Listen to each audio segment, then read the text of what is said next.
오늘 저희가 이제 유튜브 제목으로 단 게 자금 대이동 신호탄이 터졌다입니다. 이제 요걸 보시고 많은 분들께서 어디로 자금 이동하는 거냐 이렇게 질문도 올려주고 계시는데 지금부터 그 내용 한번 살펴보겠습니다. 주목해 주시죠. 숭실대학교 금융경제학과 신동준 겸임 교수 나와 계십니다. 안녕하세요. 네, 안녕하세요. 네. 자금 어디로 가고 있는 거예요, 교수님? 작년 데이터를 네, 놓고 네. 한번 봐야 될 것 같아요. 네네. 그래서 뒤에 질문이 있긴 한데 네네네. 일단 단답으로 답만 말씀해 주시면 어디로 이동한다는 근데 거죠? 지금까지 네. 이동한 것과 네. 사실 앞으로 이동할 건 좀 다르지 않을까요? 역시 네. 교수님은 네. 또 종합적으로 네, 시장 상황이 달라질 테니까요. 네. 준비를 하고 계시는군요. 알겠습니다. 저희가 네. 조금 뒤에 자세하게 살펴보도록 하고요. 일단 이 질문부터 드리도록 하겠습니다. 고금리, 고물가 영향으로요. 이 빚을 제때 갚지 못하는 가계, 기업이 사실 점점 늘고 있다. 우리 경기가 좋지 않다는 얘기는 이제 계속 하게 되는데 네. 그걸 볼 수 있는 어떤 증거가 이렇게 네. 빚을 제때 갚지 못하는 가계나 기업이 얼마나 되는지 뭐 요 부분일 텐데요. 일단 지난해만 7조 1천억 원이 넘는 부실채권을 5대 은행이 상각 또는 매각을 통해서 좀 털어냈다. 뭐 이렇게 지금 알려지고 있습니다. 이게 네. 올해에도 좀 확대될 거다. 이런 전망들이 나오고 있어서요. 진단 좀 부탁드릴게요. 맞습니다. 2022년부터 작년 그리고 그러니까 2022년, 3년, 4년 이렇게 3개년도를 비교해 보면 작년이 말씀하신 대로 7.1조 원 5대 은행들이 매각하거나 상각한 부실채권들을요. 재작년보다 30% 정도가 늘어났어요, 이미. 그리고 2022년에 비해서는 3배 정도 늘어난 규모입니다. 은행이 대출을 하고 나면, 그러니까 3개월 이상 대출 채권이 연체가 되면 우리가 보통 이거를 고점 이하의 여신이라고 하고 부실채권으로 분류를 하지 않습니까? 근데 이거를 은행에서 자체적으로 회수 가능성이 좀 더 낮아 보인다라고 판단을 하면 이거는 이제 건전성을 관리하기 위해서 매각하거나 이제 상각을 하는 이런 경우가 있죠. 작년에 그래서 상각한 게 2.4조. 상각을 조금 이제 쉽게 상각은 그냥 털어버리는 위해서. 거죠. 털어버리는. 네, 완전히 이제 이거는 빵으로 이제 완전히 없애버리는. 속된 말로 까는 거고요. 까는 거고 네. 매각은 이제 다른 넘기는. 자산 뭐 운용회사에게 이제 매각하는 헐값으로 아마 팔아야 될 거예요. 4조 7천억. 합쳐서 이제 7조 1천억 정도가 작년에 그 우리나라 5대 은행이 부실채권으로 규정하고 매각하거나 상각한 이제 금액인 거죠.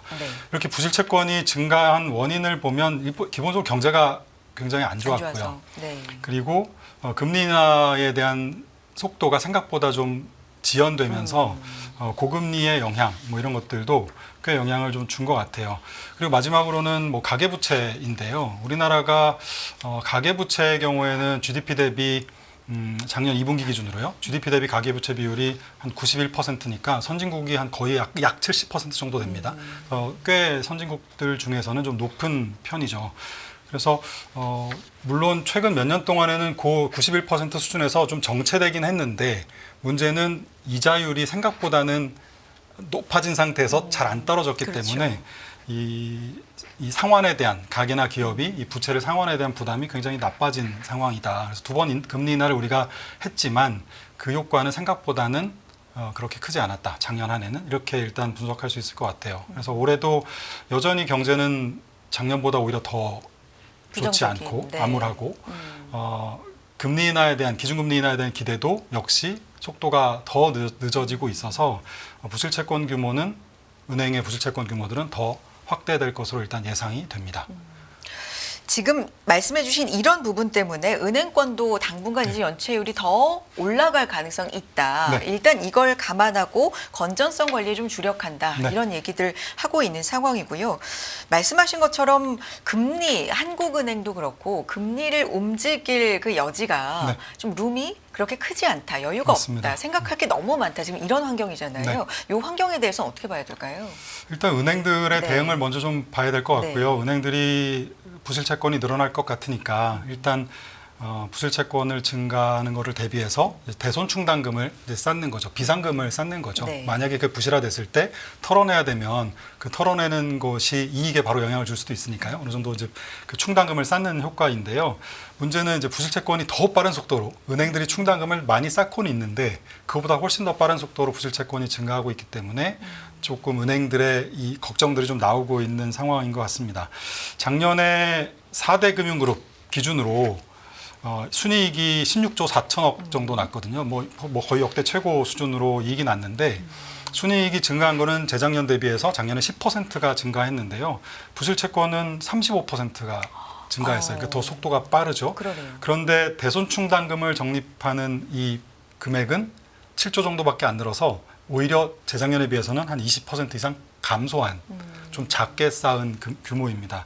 그래서 뭐 전체적으로 뭐 은행의 건전성이 문제가 있는 거 아닌가라는 얘기는 많이 나옵니다만 사실 은행은 문제는 없어요.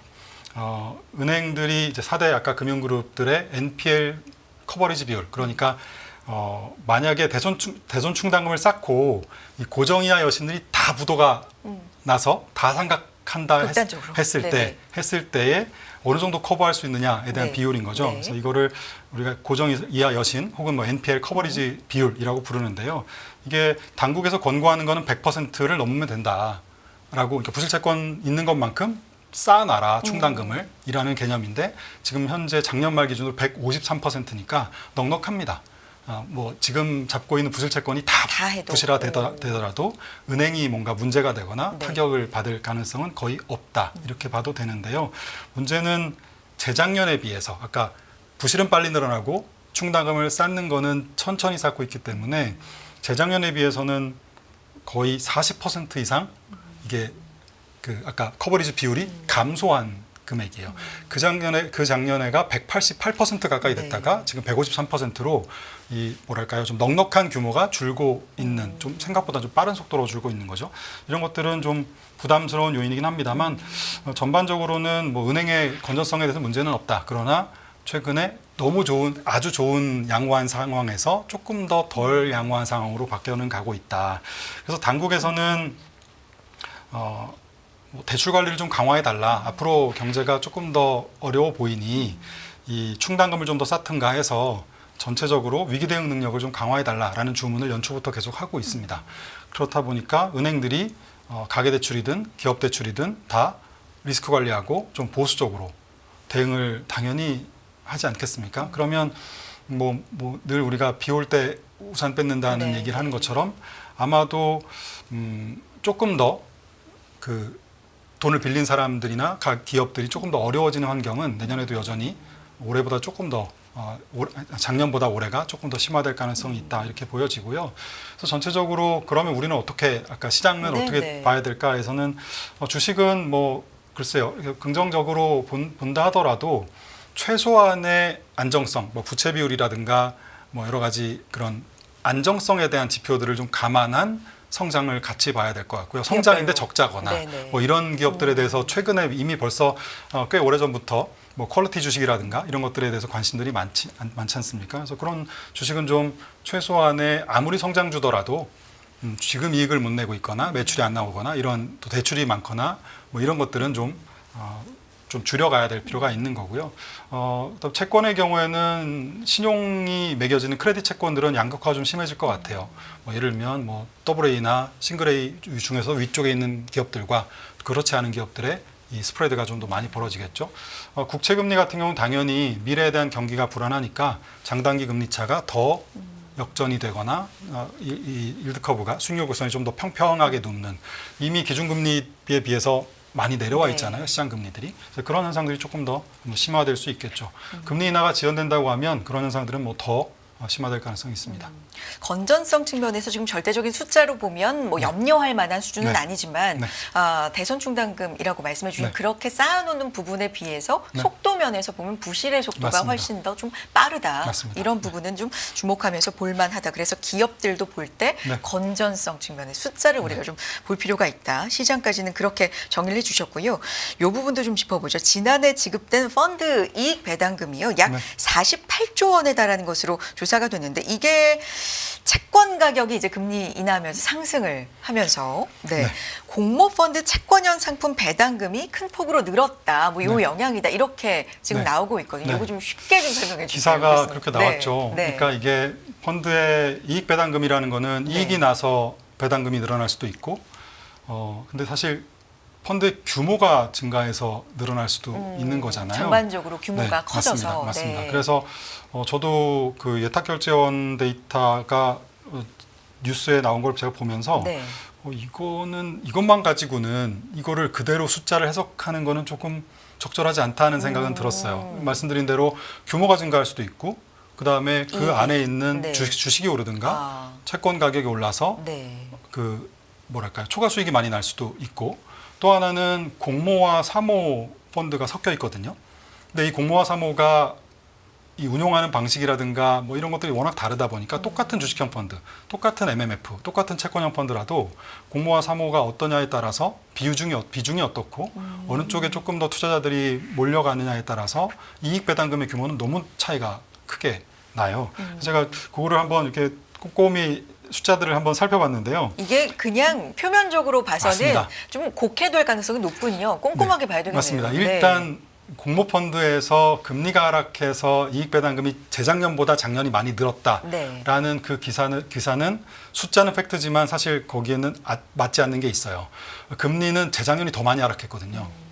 그런데 작년이 이익 배당금 채권형 공모펀드 이익 배당금 훨씬 더 늘었단 말이에요. 네네. 그래서 이런 이유를 어떻게 설명할 거냐는 거죠. 그렇죠? 그래서 일단 규모를 살펴볼 필요가 있는데요. 아마 시청자분들께서 우리나라 펀드에 대해 요즘 펀드 관심이 없으니까 펀드 시장이 어떻게 생겼는지가 가물가물하실 텐데요. 작년 말 기준으로 한 1,100조 가까이 됩니다. 1,099조니까 1,100조 가까이 되는데 작년에 127조가 늘었어요. 그래도 늘었습니다. 네. 주식형 펀드, 그러니까 주식 혼합형 펀드 합쳐서 23조가 늘었고 채권형이 채권형 합쳐서 거의 40조 가까이 39조 원이 늘었습니다. 그러니까 채권형이 많이 는 건 사실입니다. MMF가 재밌는데 MMF가 오히려 3조 원이 줄었어요. 그래서 전체적으로 우리가 익숙한 주식형 펀드, 채권형 펀드, MMF는 합쳐서 한 60조 가까이가 늘었습니다. MMF가 줄었다는 건 그러니까 대기하고 있는 자금이 좀 줄었다. 물론 이제 재작년 연말 대비 네. 연말이니까 사실 연말 연초가 이 자금이 왔다 갔다 하는 단기 자금 왔다 갔다 하는 효과가 커서 왜곡은 있겠습니다만 어쨌든 연말 대비 비교한 거로 봤을 때는 일단 줄었다인데 그거는 제가 좀 이따가 말씀드릴 아마 머니마켓 ETF로 많이 자금이 넘어가지 않았나 싶어요. 그래서 펀드는 한 60조 원 정도가 익숙한 주식 채권 MMF는 한 60조 원 정도가 늘었는데 아까 제가 작년에 127조가 늘었다고 했잖아요. 그러면 훨씬 더 큰 거의 70조 가까이 된 규모가 는 게 뭐냐면 기타 펀드들이에요. 기타 펀드에는 뭐 재간접 펀드라든가 아마 해외 주식형 펀드가 여기 많이 있을 것 같고 파생 펀드, 뭐 혼합 자산 펀드, 부동산 펀드 이런 것들이 규모가 재작년 비해서 작년에 훨씬 더 이미 주식 채권 이런 것들보다 많이 늘었다라는 게 일단 기본적인 그 현상이다라는 걸 좀 알고 계셨으면 좋겠고요. 공모형 펀드의 공모형 채권형 펀드 배당금이 많이 늘었다. 제가 아까 시장 금리는 물론 기준 금리는요. 작년이 50bp 인하를 했고 2023년의 경우에 오히려 인상을 했습니다. 그래서 당연히 시장 금리도 그렇게 하락했겠지라고 생각하지만 사실 시장 금리는 작년의 경우에 10년물 기준으로 30bp가 떨어졌고요. 10년물 기준으로 그 작년이 56bp가 떨어졌으니까 더 많이 떨어졌고 회사채 3년물 AA- 기준으로 보면 작년 61bp 떨어졌는데 재작년이 130bp가 떨어졌으니까 거의 2배 이상 재작년이 더 금리가 많이 하락해서 사실 그냥 숫자만 보면 재작년에 이익 배당금이 훨씬 더 커야 되는 거죠. 물론 규모가 아까 채권형 펀드가 작년에 한 40조 가까이 늘었긴 했지만 그래서 이게 그럼 규모 효과인가? 그래서 봤더니 그렇진 않은 것 같아요. 여기서 이제 또 하나의 시사점이 있는데요. 2023년의 경우에 그러니까 작년 말고 재작년이죠. 2023년의 경우에는 금리가 연말 대비 연간으로 보면 금리가 하락폭은 컸는데 10년물 금리의 변동성이 굉장히 컸습니다. 연초에 10년물이 3.7에서 시작해서 10월 말까지 4.4로 올랐어요. 그랬다가 연말에 3.2로 떨어진 거거든요. 예, 작년에 기준금리 인하 기대가 커지면서.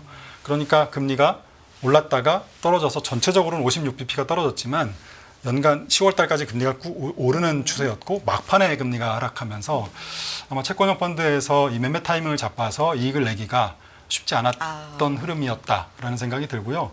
작년에는 10년물 기준으로 30bp 정도밖에 떨어지지 않았지만 사실 비교적 예쁜 모습으로 연초에 잠깐 뭐 반짝한 거 말고는 꾸준하게 금리가 하락했거든요. 그래서 채권형 펀드를 가입해서 수익을 내기가 혹은 채권 운용력들이 펀드 매니저들이 수익 내기도 쉬웠고 또 채권을 직접 매매하시는 분들도 훨씬 이익 내기가 하락폭은 작았지만 조금 추세가 일관적이었다라는 게 작년의 차이였던 것 같습니다. 그래서 2023년이 좀 위아래로 변동성이 1년 맞습니다. 동안 좀 컸다면 네. 2024년은 비교적 방향성이 좀 안정적으로 일정적이었다. 떨어졌다. 이렇게 해석해야 될 것 네. 같아요. 물론 거기다 이제 규모 효과 약간 있을 거고요. 그리고 아까 공모펀드보다 또 하나 재밌는 거는 공모펀드의 이익 배당금이 7조 원 정도 네. 작년에 비해서 66%가 늘었는데 사모펀드 같은 경우는 거의 40조 정도 이익 배당금이 늘어서 거의 뭐 5배, 6배 정도가 사모펀드가 더 배당금이 크죠. 네. 그래서 이거는 기본적으로 우리나라 펀드 시장의 사모펀드 비중이 한 60% 정도로 돼서 좀 커요. 크고 아까 개인들이 많이 하는 주식형 펀드 그리고 MMF 이런 것들은 공모 비중이 압도적으로 높습니다. 네, 그래서 전체적으로 사모 쪽의 이익 배당금이 그래서 좀 더 컸지 않았나 하는 생각이 들고요. 근데 재밌는 거는 사모 비중이 주식형 펀드하고 아까 MMF는 작다 그랬잖아요. 네. 공모 비중이 크고 주식형 펀드는 공모 비중이 85%, MMF는 73%니까 공모 비중 훨씬 큰데도 사모의 이익 배당금이 훨씬 컸어요. 네, 이건 굉장히 재밌는 사실이죠. 그래서 비중이 공모가 훨씬 더 큰데도 사모가 이익 배당금이 컸다는 얘기는 그럼 왜 그런 거예요? 운용 전략에 있어서 훨씬 더 유연했지 않았나 하는 생각이 들고요. 그 다음에 더 비교하기 좋은 것은 아까 기타라고 했던 여러 가지 뭐 부동산 펀드, 특별자산 펀드, 그리고 재간접 펀드, 파생 펀드 이런 기타 펀드들이 공모 비중이 뭐 1%, 뭐 3% 아주 미미합니다.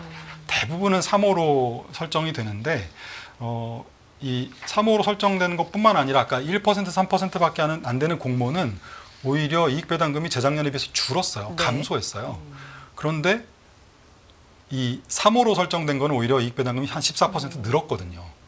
그러니까 전체적으로 봤을 때는 이게 사모펀드의 운용 전략이 훨씬 더 유연하고 좀 더 폭넓고 하기 때문에 규제가 좀 완화돼 있고 하기 때문에 투자자들이 사모펀드를 좋아하는 이유가 있다. 똑같은 펀드라도 공모나 사모를 비교했을 때 주식 채권도 그렇고 아까 기타 특별자산 펀드들도 그렇고 사모펀드의 수익률들이 훨씬 좋다라는 거죠. 사모펀드 같은 경우는 뭐 소수의 투자자가 규모의 경제를 낼 수도 있고요.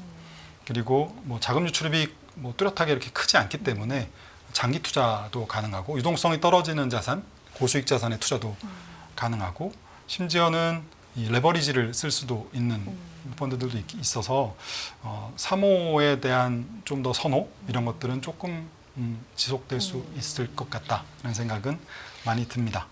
우리가 흔히 이제 숫자로 지나고 나서 뭐 배당금이 어땠다 이렇게 나오는 걸 숫자로 그냥 액면 그대로 받아들이는 것보다 좀 세부적으로 들어가 보면 좀 시사점이 있다. 오늘 그 부분을 좀 짚어주셨고요. 돈이 그래서 어디로 쏠리는지 다음 질문 통해서 대답을 들을 수가 있을 것 같은데 지난 1월에 채권형 단기자금 ETF에 자금이 크게 쏠렸다라는 내용이 지금 여기 나와 있는데 얼마나 쏠린 거고 이유는 무엇이고 지금 어떤 시사점을 우리는 여기서 받을 수 있는 건지 일단 그 내용으로 좀 넘어가 볼까요, 교수님? 일단 올해 1월 한 달 동안 순자산이 가장 많이 증가한 ETF 이렇게 리스트를 꼽아보면 한 8천억 정도 늘어난 뭐 코덱스 머니마켓 액티브 그리고 뭐 한 3등 정도에 있는 뭐 라이즈의 ETF, 머니마켓 ETF 뭐 이런 것들이 있어요. 지금 순위 나오고 있는데 제일 1월 한 달간 순자산이 가장 많이 증가한 국내 ETF가 8,044억 원이 늘었습니다. 코덱스 머니마켓 액티브.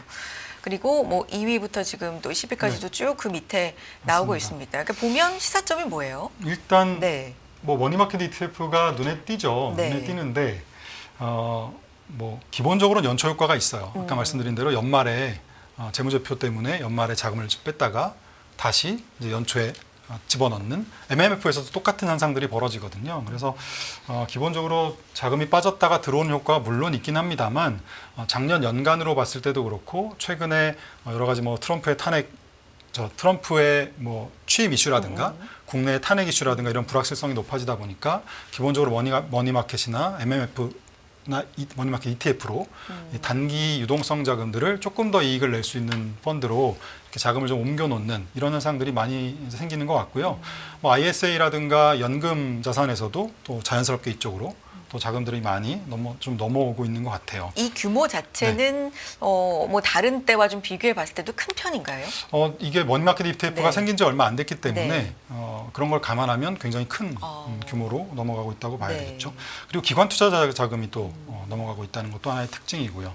근데 머니마켓 ETF로 그럼 왜 이렇게 넘어가는가를 생각을 해보면 기본적으로 MMF랑 컨셉은 같아요. 단기적인 뭐 여러 가지 뭐 우량한 채권, 회사채, CP, 뭐 전단체 이런 쪽들에 투자해서 1년 미만의 채권에 투자해서 수익을 내는 건 똑같은데 이 MMF는 종목별로 편입 비중 제한이 있습니다.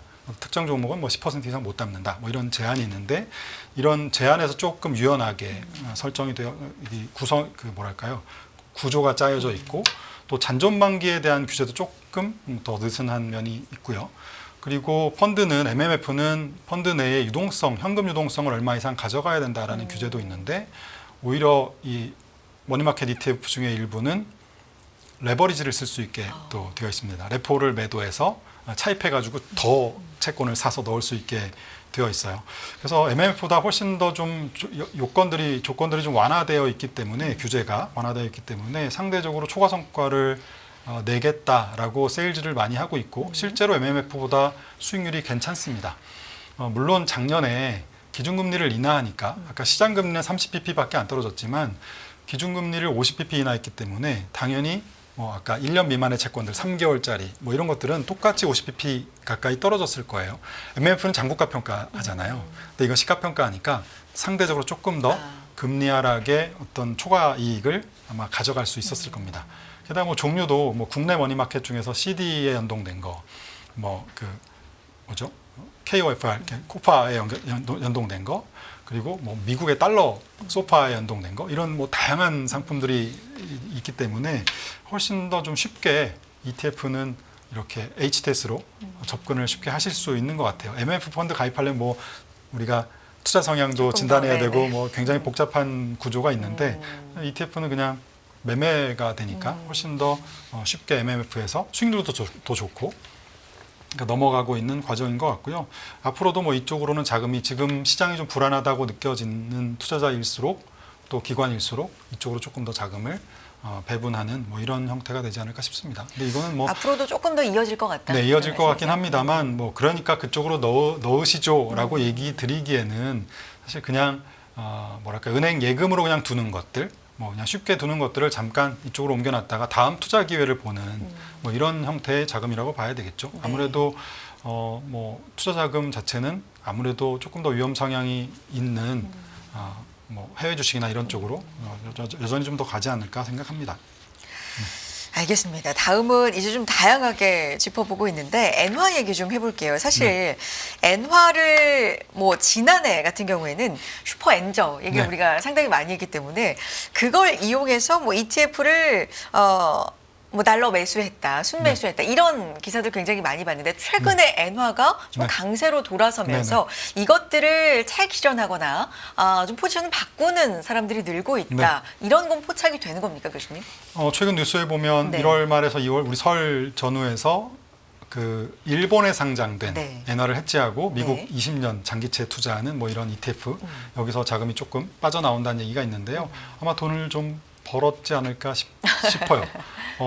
이게 그냥 달러 대비 엔화의 강세를 수익률을 추종하는 혹은 그거를 원했던 투자자들은 그렇게 재미를 못 봤거든요. 그런데 아까 일본에 상장된 달러하고 엔화 환율은 해지를 해놓고 원화 대비 엔화가 강해지는 그러나 게다가 20년 미국의 장기채가 또 연동되어 있는 이런 그 ETF를 한국 사람들이 많이 했는데요. 그 투자는 꽤 그래도 성공적이었다라는 생각이 드네요. 작년 상반기에 엔화 대비 원화 환율이 한 880원이었는데 현재 950원 정도 되니까 엔화가 더 강해진 거죠. 네. 원화 대비. 그래서 당연히 미국의 20년 국채 금리가 하락하면서도 수익이 났을 것이고 또 환율에서도 이익이 좀 났을 거라서 여기서 일부 차익 실현들이 나오지 않았나 싶습니다. 저는 뭐 굉장히 현명한 투자라고 생각하고요. 기본적으로 엔화 가치가 올라가기 위해서는 일단 미국과 일본의 통화 정책의 차별화가 나타나야 되는데 마침 미국은 인하하거나 뭐 아까 엔화를 해지했다면 네. 한국과 미국은 인하하고 있고 엔화는 일본은 오히려 인상을 네. 하고 있으니까 그 방향성은 맞는 것 같고요. 엔화가 강해지는 방향으로 가는 게. 그런데 늘 시장은 기대에 의해서 먼저 움직이기 때문에 좀 역설적으로 생각해 볼 필요가 있을 것 같아요. 연준의 금리 인하 속도가, 기준금리 인하 속도가 지금보다 더 빨라지기 어렵다면 네, 지금 시장에서 반영하고 있는 정도보다 뭐 연내에 한 번에서 두 번 사이를 왔다 갔다 하면서 지금 반영하고 있는데요. 그거보다 더 강해지기 어렵다면 또 거꾸로 일본의 기준금리 인상이 보면 뭐 연내에 두 번 인상해서 1%까지 올린다는 전망들도 가끔 있는데요. 그런 정도가 보다 더 강해지기 어렵다면 네. 그래서 제가 보기에는 이미 가격이 다 반영이 되어 있기 때문에 여기서는 어느 정도 차익 실현을 하는 게 좀 더 안전하다라는 생각은 듭니다. 그래서 굉장히 현명한 투자를 했지 않았나 국내 투자자들이. 작년에 일본 상장된 거 말고 달러하고 엔과 관련된 엔화 투자한 투자들은 좀 고생했거든요. 근데 기본적으로 일단 미국 국채에서 수익이 좀 났을 거고 환율에 대해서도 그러니까 일본 상장한 상품은 수익이 좀 났을 거라서 그 부분은 좀 괜찮아 보입니다. BOJ 앞으로 이제 방향을 보면 인상을 했고 또 추가로 할 것이다라는 어떤 힌트라든지 네. 분석들도 많이 나오고 있는데 네. 사실 임금 상승도 그렇고 네. 물가 환경도 그렇고 인상을 하는데 무리가 없을 것이다. 환경은 이미 네. 조성이 됐다라는 분석들도 좀 있거든요. 그렇다면 어떻게 봐야 돼요? 네. 네. 조성은 되어 있는데요. 네. 환경은? 결론적으로 일본의 BOJ는 별로 인상을 웬만하면 싶지 좀 천천히 하고 싶어 하거나 좀 더 도비시하게 비둘기적으로 하고 싶어 하는 것 같아요. 왜요? 왜냐하면 네. 임금이 오르고 물가가 오르고 또다시 임금이 오르고 물가가 오르고 이런 리플레이션 국면, 그러니까 물가를 자극해서 경기도 부양시키고 판매 가격도 또 올리고 그럼 또 물가가 올라가고 또 임금 올라가죠. 이런 것들을 지금 일본은 추구하고 있는 건데요. 그러니까 물가 오르는 것보다 임금이 더 많이 올라야 되는 거죠. 그런데 지난주에 나온 뉴스를 보면 데이터를 보면 12월 달에 일본의 평균 임금이 4.8% 네. 전년 대비 엄청 올랐죠. 그런데 이거는 연말 성과급 영향이고요. 그 효과다. 네, 성과급을 네. 빼고 나면 기본급 물가도 2.7% 전년 대비 올랐으니까 많이 올랐습니다. 32년 만에 최고치예요. 네. 그런데 그리고 헤드라인 CPI, 일본의 CPI도 작년 연말에 3.6%니까 3년째 계속 2% 위에서 한참 위에서 지금 놀고 있죠. 근데 문제는 이제 근원 CPI, 식료품하고 에너지 가격을 뺀 근원 CPI는 2.9%를 고점으로 2023년 말부터, 그러니까 한 1년 전부터 완만하게 떨어지기 시작해서 작년 연말 기준으로 1.6%까지 내려왔거든요. 그러니까 2% 밑으로 내려온 상태입니다. 그래서 일본 중앙은행이 계속 하는 얘기를 보면 우리는 느슨하게 통화 정책을 해서 경기는 계속 지원할 것이다. 그러니까 임금 계속 올려라. 뭐 이렇게 지원할 것이다. 그럼에도 불구하고 기저인플레이션이 2%를 향해서 계속 간다고 하면, 올라간다고 하면 금리를 계속 인상할 거야라는 이야기를 하고 있는데 투자자들은 계속해서 지금 뒤에 금리를 인상할 거라는 거에 좀 더 포커스를 맞춰서 시장에 반영을 하고 있는 거죠. 그런데 아까 말씀드린 대로 연준은 임금이 올라가야 되기 때문에 물가 올라가는 것도 좋은데 지금 실질임금 기준으로 보면 BOJ는? 네, 예, BOJ의 네네. 경우에 네. 실질임금의 경우에 보면 12월 달에 아까 임금이 많이 올랐지만 물가를 빼고 나면 0.6%밖에 안 올랐어요. 그러니까 물가 오르고 임금 오르고 이런 과정에서 이쪽의 힘이 아직은 좀 완전히 강한 것 같진 않다. 그러니까 조금 더 리플레이션 국면, 이 두 개가 순환해서 같이 올라가는 국면을 조금 더 지켜보면서 놔두고 싶은 마음이 조금 더 강한 것 같습니다. 연준하고 비슷해요. 연준도 인하를 조금 더 하고 싶어하는 마음들이 있는 것처럼 뭐 그런 반대 방향이지만 상태라고 보여집니다. 네. 게다가 트럼프가 지금 관세에 대한 전망도 취임 직전부터 이미 관세는 한껏 시작하면서부터 할 네. 거야라고 다 반영했다가 생각보다는 뭐 왔다 갔다 하긴 합니다만 어쨌든 네네. 조금씩 늦어지고 있는 거잖아요. 그런 과정에서 달러 강세는 힘이 빠지는 요인이죠. 그럼 자연스럽게 엔화가 강해지는 거고요. 그래서 최근 엔화가 아까 150엔대 초반까지 아주 빠르게 강해진 건데 내부의 영향도 있지만 달러의 영향을 맞습니다. 상당히 최근에 많이 네. 받았다. 근데 아까 엔화가 그렇게 또 네. 강해지면 일본의 입장에서 보면 물가가 약해지는 효과가 있잖아요. 그러니까 또 금리 인상을 할 만한 동력이 좀 더 떨어지는. 작아지는 거죠. 네. 그래서 저는 일본은 금리를 인상하는 건 인상하겠지만 굉장히 도비시한 스탠스는 계속해서 좀 가져가고 싶어하는 것 같다라는 생각이 드네요. 알겠습니다. 이번 주 같은 경우는 이제 미국의 물가 주간, 네. 지난주에 고용에 주목했다면 이번 주는 물가에 상당히 주목할 텐데 최근에 여러 가지 관세 정책이 물가도 결국에는 올릴 거야. 뭐 이런 분석들이 많다 보니까 상대적으로 중요도가 좀 낮았던 기대 인플레이션 같은 네. 것도 우리가 좀 상당히 좀 시장이 주목하고 있는 상황입니다. 네. 이번 CPI 같은 경우는 뭐 영향이 없을 것이다 아니면 의외로 좀 서프라이즈가 있을 수도 있어. 뭐 이런 분석들 좀 있어요. 교수님 생각은요? 작년에 놀라서 그렇죠. 네. 작년 2월 달에 1월 미국 CPI가 사실 근원 인플레이션 기준으로 예상치보다 0.1%포인트가 더 올랐는데 네. 그때 너무 깜짝 놀라서 왜냐하면 디스인플레이션이라고 강하게 믿고 있다가 작년 연초에 몇 번의 인플레이션 생각보다 데이터가 높게 나오면서 이게 끈질긴 인플레이션이라는 얘기가 드디어 등장했고 그 영향으로 사실 미국의 금리 인하가 되게 많이 늦어졌잖아요. 작년 거의 뭐 하반기에서도 후반부에 네. 가서 인하를 시작했으니까요. 그 영향 때문에 1월 데이터의 중요성에 대해서 이제 긴장하고 있는 거죠. 작년에 그렇게 나왔던 이유는 노동부가 매년 연초에 이제 계절 조정을 하는데요. 월별로 계절 조정, 1, 2, 3, 4, 그러니까 매월마다 효과가 다르니까 뭐 추울 때 다르고 더울 때 다르고 하니까 네. 그 효과의 계절 조정도 하고 품목별 가중치도 한번 조정을 합니다. 네. 연례적으로 늘 하는 행사인데 네. 문제는 작년에 비판이 있었죠. 그걸 노동부가 잘못 조정하는 바람에 1월달 데이터가 확 튀어버렸다. 굉장히 크게, 네. 라는 비판을 많이 받아서 사실 이번에는 신경을 좀 쓰지 않았을까요? 그런데 작년에 튄 거를 반대 방향으로 혹시 신경 쓰다가 세게 조정했으면 이번에는 데이터가 거꾸로 나올 리스크도 있거든요. 그래서 1월달 CPI 데이터의 한 달치는 생각보다는 위아래 리스크가 다 있는 것 같고요. 그런데 뭐 중요한 것은 그런 한 달 데이터가 중요한 게 아니라 네. 제가 이전에도 몇 번 말씀드렸던 것 같은데요. 1분기 중에는 기저효과 때문에 지금 최근에 연준의 멤버들도 그런 얘기를 가끔 하죠. 네. 1분기 중에는 기저효과 때문에 미국의 CPI 데이터들은 YOY 전년 대비 데이터들 오면 계속해서 좀 안정되는 데이터가 나오는 타이밍이고요. 네. 2분기부터는 추세적으로 데이터가 이제 올라가게 됩니다.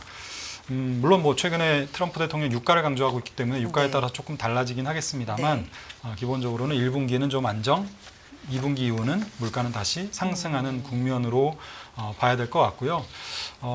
지난주에 노동시장의 데이터들 굉장히 탄탄했고 아까 기대 인플레이션 얘기했지만 미시건대 데이터 봤을 때는 시장에서는 여전히 관세 때문에 굉장히 불안해하고 네, 있고 네. 이런 상태에서 연준은 지난주 FOMC도 우리가 봤지만 지난주인가요? FOMC 봤지만 굉장히 호키시한 형태의 문구는 있는데 말로 계속 도비시하게 색채들을 가져가고 있거든요. 아까 BOJ처럼. 그래서 이런 현상들은 아마 연준이 조금 더 도비시한, 조금 더 완화적인 기준금리 정책을 가져가려고 하는 이런 기조들은 결국은 인플레이션을 높이는 기조로 갈 수밖에 없지 않겠나. 그래서 저는 2분기 이후에는 인플레이션 데이터들은 아마 생각보다는 좀 높아질 가능성이 있다. 딱 하나 변수가 있다면 유가. 이렇게 보셔야 될 것 같습니다. 알겠습니다. 여기까지 듣겠습니다. 오늘 여러 생소한 것들 많이 했네요. 네. 생소한 부분들도 좀 말씀 많이 해주셔서 도움이 됐습니다. 감사드리고요. 숭실대학교 금융경제학과 신동준 겸임교수 함께했습니다. 교수님 고맙습니다. 네, 고맙습니다.